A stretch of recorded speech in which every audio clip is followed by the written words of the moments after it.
Bonjour à toutes et à tous, ravi de vous retrouver. Nous sommes aujourd'hui sur la plage de la Torche.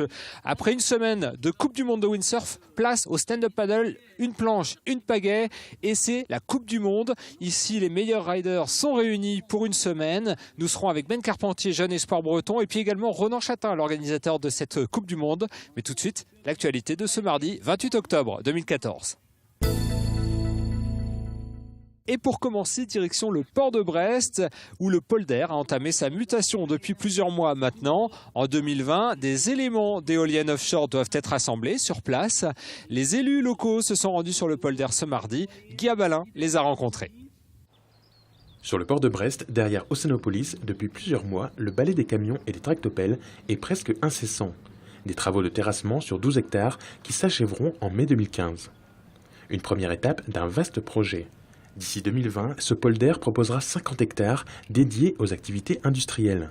2 quais, une large zone de manutention, des infrastructures et 14 hectares qui seront encore gagnés sur la mer grâce au dragage. À terme, la région Bretagne, maître d'œuvre de la prochaine étape de ce chantier, souhaite faire venir ici les grands industriels spécialisés dans les énergies renouvelables marines. Des industriels avec qui on travaille de façon étroite, notamment STX, DCNS, Sabella notamment, pour permettre leur accueil, c'est-à-dire avoir un projet qui soit bien adapté à leurs besoins, donc en termes de descente de charge, en termes d'espace nécessaire à terre pour l'évolution de ces pièces de grande masse et de grande taille. Pour autant, tant qu'eux-mêmes n'ont pas de commande, ils ne pourront pas contractualiser pour le port de Brest, mais ils sont effectivement très intéressés et le fait qu'on travaille tous les jours avec eux témoigne de ces liens forts. Pour la région Bretagne, l'objectif est double sur ce chantier évalué à 220 millions d'euros. Moderniser le port et faire de Brest le pôle principal en France pour l'industrie des éoliennes flottantes et de l'hydrolien. Un pari à 220 millions d'euros que la région estime peu risqué. Tout le monde reconnaît que le site de Brest, en matière d'éolien flottant, est le site national le mieux adapté compte tenu des surfaces dont nous disposons et évidemment de notre positionnement maritime. Donc oui, on considère que le retour socio-économique de ce projet est quasiment assuré. En attendant le début des travaux de la digue prévue fin 2015, une enquête publique est ouverte à partir du 2 novembre et jusqu'au 31 décembre.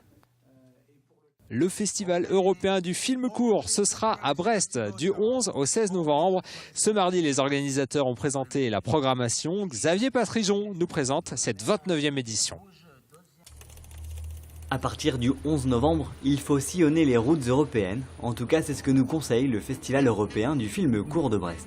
Pour cette 29e édition, les organisateurs doivent relever leur habituel défi de faire venir le cinéma européen à l'extrémité géographique de l'Europe.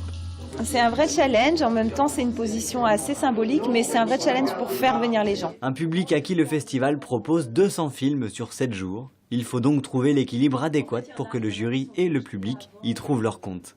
On essaie de faire un festival qui soit accessible à tout le monde. Je dirais presque un Tetris, au fait, de trouver la bonne pièce au bon moment, qui nous permette après d'avoir un festival qui est quand même parmi les festivals, je dirais parmi les 15-20 festivals plus importants en Europe. Un équilibre qui se crée au fil du temps en proposant à chaque édition des nouveautés et toujours plus d'interactions avec le public. Donc des séances spéciales, volontairement plus courtes, pour rencontrer les réalisateurs ou les professionnels. C'est-à-dire qu'on a une séance qui fait entre 30 et 40 minutes, et puis derrière un échange avec un professionnel du cinéma. Et pour se balader dans cette programmation très dense, voici le conseil du programmateur. C'est bien parfois de se laisser tenter par quelque chose qui dit j'avais prévu ça, non je vais là.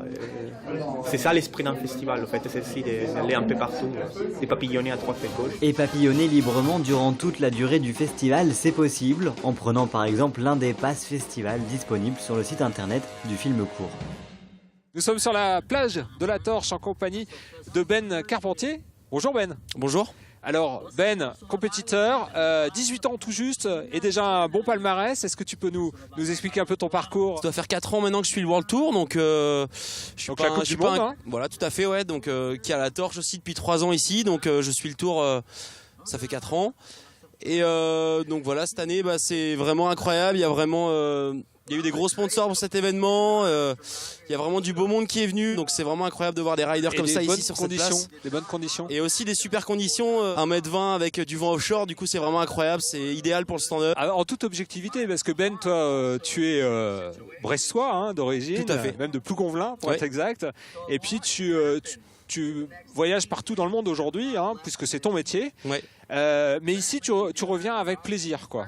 Bah oui, carrément. Bah, j'ai passé 3 ans en fait ici au lycée, donc au Pôle Espoir en fait. Donc je connais vraiment bien ce spot et c'est vraiment incroyable de pouvoir justement montrer au monde entier qu'on a des super vagues ici aussi et que voilà, on peut faire des événements de fou.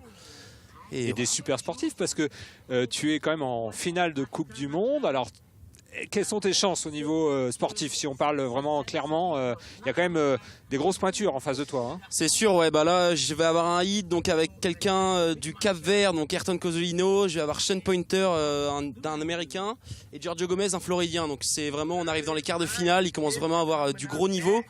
Donc voilà, il va falloir y aller au taquet, quoi, comme on dit. Ouais. Tu as aujourd'hui ta pagaie avec toi, hein, oui. C'est stand-up évidemment avec la pagaie, mais tu aussi t'illustres en longboard. C'est complémentaire le surf et le stand-up paddle? Bah on va dire que c'est pas exactement les mêmes glisses, mais je trouve que ça apporte vachement aux autres disciplines en fait que je pratique, donc que ce soit le shortboard, le longboard, le stand-up. Et voilà quoi, c'est vraiment, ça me fait progresser en fait. Il y a des conditions assez exceptionnelles en ce moment-là. Ouais carrément, donc c'est bien d'approcher aussi la glisse du longboard en partant bien loin, en vraiment prenant son temps, et après aussi le stand-up, donc en plus en se rapprochant en surf, donc aller vraiment taper fort la lèvre, prendre de la vitesse et voilà quoi. La lèvre c'est le haut de la vague, hein, c'est ça, pour ceux qui ne connaissent pas bien. Ici, qu'est-ce que tu dirais aux gens qui ont envie de venir voir? C'est le moyen de découvrir vraiment cette discipline qui est finalement relativement jeune, hein, même si ça fait des années, même des siècles que les Polynésiens utilisent le stand-up, mais en compétition, c'est une discipline récente. Hein. Là, ça vaut vraiment le coup de venir ici à la Torche parce qu'il y a vraiment énormément de niveaux, le spot est vraiment incroyable, c'est super joli. Et voilà quoi, Et il y a d'autres Bretons hein, à tes côtés. Hein, Il y a d'autres Bretons, donc il y a aussi Alexis Daniel là, qui est en quart de finale avec moi, donc voilà, qu'on va essayer d'aller au plus loin tous les deux. Voilà, la Brace Force. C'est ça, tout à fait. Ouais. Merci Ben, bon courage pour cette semaine, bonne chance surtout. Hein.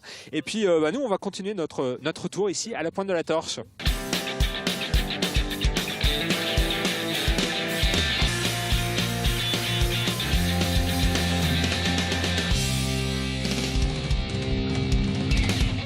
Voilà, retour ici à la pointe de la Torche en compagnie de Ronan Chatin, le directeur technique de 29 ESB La Torche. Donc la finale de Coupe du Monde de stand-up paddle. Donc c'est une vraie consécration pour la pointe de la Torche d'accueillir cette étape finale du circuit mondial. Hein. Tout à fait, c'est la 4e année consécutive où on organise cette étape de Coupe du Monde ici à la Pointe de la Torche, et c'est vrai que cette année, je dirais que l'événement revêt un caractère un peu particulier puisqu'on passe en finale mondiale, donc d'ici quelques jours on va pouvoir consacrer le champion du monde et la championne du monde 2014. En termes d'organisation, et on entend le coup de départ d'une manche. Tout à fait.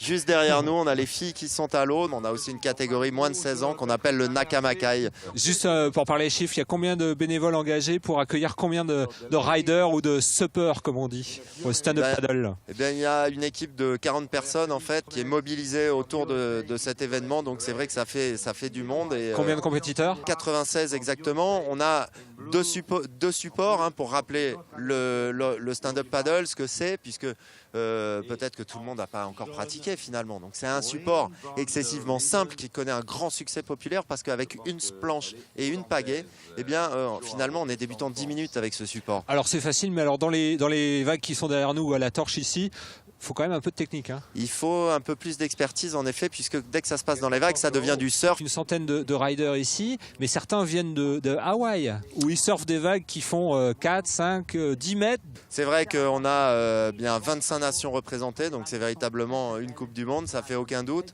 Les nations dominantes sont les États-Unis, Hawaï, puisque Kai Lenny, l'héritier du trône, il a déjà 3 titres de champion du monde en catégorie vague et 2 titres de champion du monde en race. À 22 ans. Donc à tout juste plus 22 ans en effet. Et le public est invité à venir ici à la Pointe de la Torche jusqu'à ce dimanche. Jusqu'à samedi. Jusqu'à samedi. Et ils peuvent également, grâce à notre partenaire Soch et Orange, suivre l'événement en live streaming. Et c'est intéressant de pouvoir suivre l'événement en live parce qu'il y a le live scoring et les replays, ce qui permet de se focaliser sur l'action et de comprendre l'étalonnement des notes et donc de comprendre réellement comment s'harmonise ce sport en termes de résultats sportifs. Merci beaucoup Ronan Merci. de nous avoir accueillis ici à la Pointe de la Torche. Nous on se retrouve demain à partir de 18h30 pour un nouveau point sur l'information locale et régionale. Bonne soirée à vous.